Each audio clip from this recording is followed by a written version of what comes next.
The question isn't, are we alone in the universe? It's, are we alone in these universes? According to a bit of the cosmic microwave background radiation, we might have a neighbor right there. This is the cosmic microwave background radiation, or CMB. It's the leftover light from the Big Bang itself.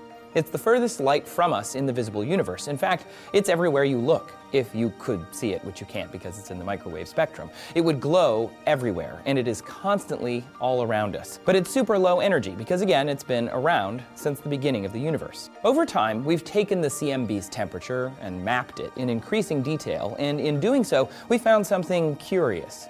See, usually, the CMB is pretty uniform in temperature, about 2.73 Kelvin, only deviating a few microkelvin across the whole CMB, except in one place, the cold spot. For some reason, there, it skews colder than the average temperature by a few microkelvin. No big deal for a tiny area, but this is consistent across a huge region. It's 1 billion light years across. This spot challenges what we know about the universe. What is this thing? How did it get there? Astronomers have been fighting about the cold spot for years, and they've come up with a few theories. The cosmic texture hypothesis says if you analyze the CMB in this way, it's just a bumpy part of the cosmos. The cluster hypothesis says there are clusters of galaxies that may affect the CMB as we perceive it, which is similar to the supervoid hypothesis, which states that it was only in that cold spot because of our perspective. Because in between the CMB and Earth is a supervoid, a cooler, less galaxy-dense region of space. The most banal theory is that it exists because the satellite instruments or analysis has some math error. But the most fantastical could also be one of the most likely, that the cold spot is cold because it's where the edge of our universe touched the edge of another universe. The reason it's gained some ground is because the supervoid theory was strongly refuted in May of 2017. Apparently, astronomers don't think that voids that super could exist. Either way, none of these theories are 100%, so that gets back to the crazy exotic physics answer. At some point, our universe might have bumped into another universe, leaving a bruise. This is based on ideas of the multiverse theory. In the 1920s, famous physicists Niels Bohr and Werner Heisenberg kicked us into the quantum physics theory of superposition. The idea that an infinite number of universes are possible and they're all overlapping on each other.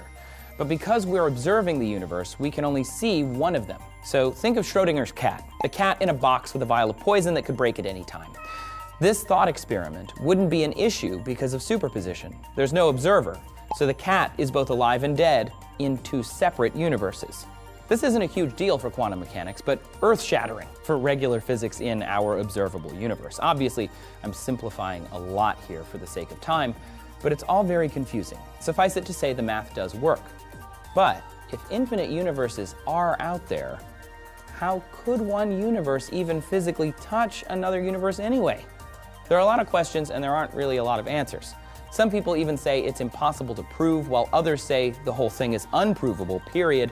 And still others say it's just an unlikely natural event. If it's not a supervoid or a multiverse bruise, say physicists, then our assumptions of the universe based on our standard model of physics might just be off by a little bit. According to the newest study author, the craziest sounding of the exotic models for the explanation of the cold spot, the multiverse, is actually the most standard in terms of our current model of the universe. In the end, we can't 100% say it's not another universe, and I, for one, welcome our universe neighbors who are also ourselves.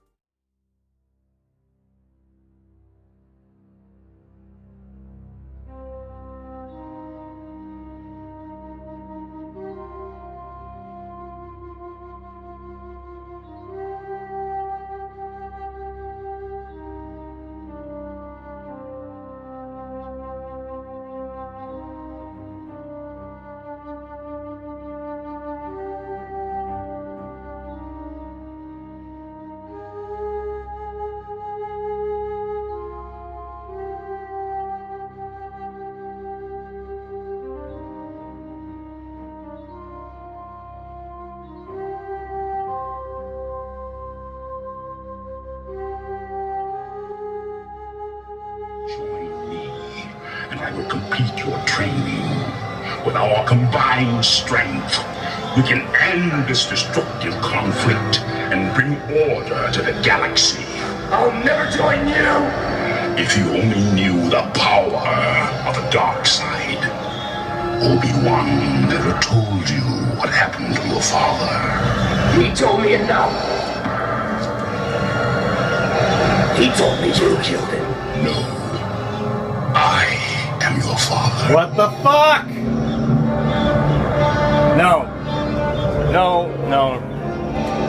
No. No, he says, Luke, I am your father, okay?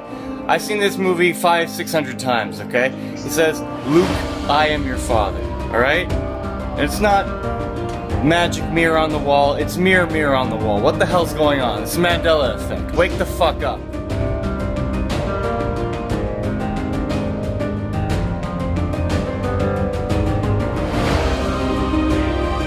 When I first saw the dialogue that said, Luke, I am your father, I said to myself, he's lying. I wonder how they're gonna play that lie